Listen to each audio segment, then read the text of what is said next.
Jonás, hijo de Amitai, era un profeta de Israel cuando un día el Señor le habló con claridad: levántate y ve a Nínive, aquella gran ciudad, y proclama contra ella que su maldad ha subido delante de mí.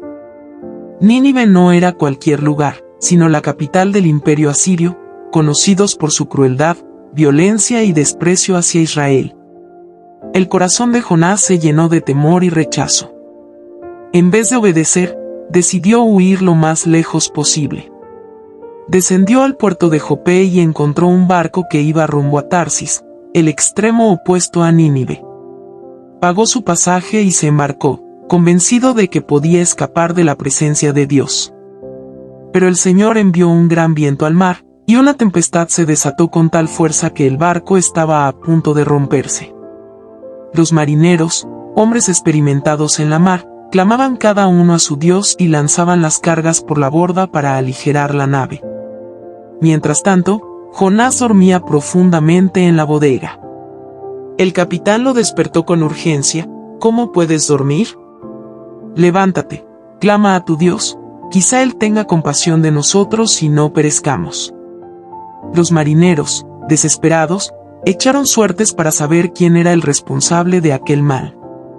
La suerte cayó sobre Jonás. Entonces le preguntaron: ¿qué has hecho? ¿De dónde vienes? ¿Cuál es tu pueblo? Jonás confesó: soy hebreo y temo al Señor, el Dios del cielo que hizo el mar y la tierra. Cuando les contó que huía de su Dios, los hombres se llenaron de gran temor. ¿Qué debemos hacer contigo para que el mar se calme? Jonás, consciente de su culpa, respondió: tomadme y echadme al mar, y el mar se os calmará. Al principio los hombres intentaron remar con más fuerza para volver a tierra, pero era inútil. Finalmente clamaron al Dios de Jonás diciendo: oh Señor, no nos hagas perecer por causa de este hombre, ni nos culpes por derramar sangre inocente, porque tú, Señor, has hecho como has querido. Entonces tomaron a Jonás y lo arrojaron al mar embravecido. Al instante, el mar cesó su furia, y los marineros temieron grandemente al Señor, ofreciéndole sacrificios y haciendo votos. Pero Dios había preparado un gran pez que tragó a Jonás. Allí, en el vientre oscuro y húmedo, permaneció 3 días y 3 noches. Desde ese lugar de angustia, Jonás oró a su Dios. Sus palabras fueron mezcla de desesperación y reconocimiento. Desde el seno del Seol clamé, y tú escuchaste mi voz, me echaste a lo profundo, al corazón de los mares, las aguas me rodearon, las algas se enredaron en mi cabeza. Pero aún en su quebranto, reconoció las salvaciones del Señor. Dios escuchó su oración y ordenó al pez vomitar a Jonás en tierra firme.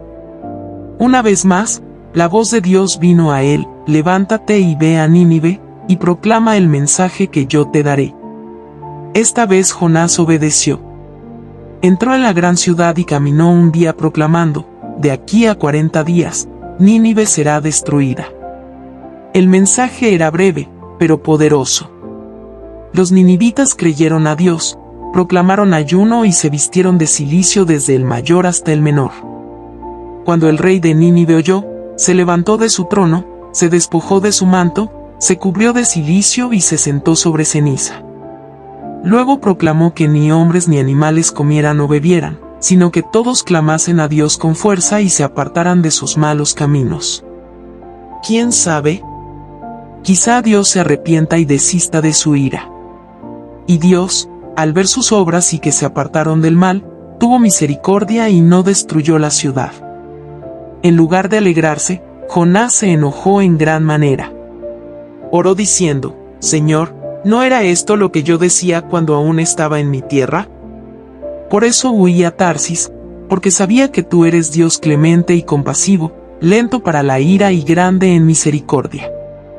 Ahora quítame la vida, pues más me vale morir que vivir. El Señor le respondió con suavidad: ¿haces bien en enojarte tanto? Jonás salió de la ciudad y se sentó al oriente, esperando ver qué sucedería. Allí hizo una enramada para cubrirse del sol. Entonces Dios preparó una planta que creció sobre Jonás para darle sombra y librarlo de su incomodidad, y Jonás se alegró grandemente por la planta. Pero al día siguiente, Dios preparó un gusano que hirió la planta, y se secó. Cuando salió el sol abrasador, Jonás desfallecía y deseaba morir. Entonces Dios le dijo: ¿te enojas tanto por la planta? Jonás respondió: sí, tanto que quiero morir. El Señor replicó: tú te compadeciste de la planta, por la cual no trabajaste ni hiciste crecer, que en una noche nació y en otra pereció. ¿Y no he de compadecerme yo de Nínive, aquella gran ciudad donde hay más de 120,000 personas que no distinguen su derecha de su izquierda, y muchos animales? Así termina el relato, con una pregunta que resuena en la eternidad. Jonás aprendió que la misericordia de Dios es más amplia de lo que el corazón humano puede comprender, y que no hay límites para su perdón. La historia enseña que huir de Dios es inútil, que su amor persigue aún a los rebeldes, y que su compasión alcanza incluso a los más despreciados por la sociedad. Jonás no fue un héroe perfecto, sino un hombre terco y temeroso, pero aún así Dios lo usó para llevar salvación a una ciudad entera.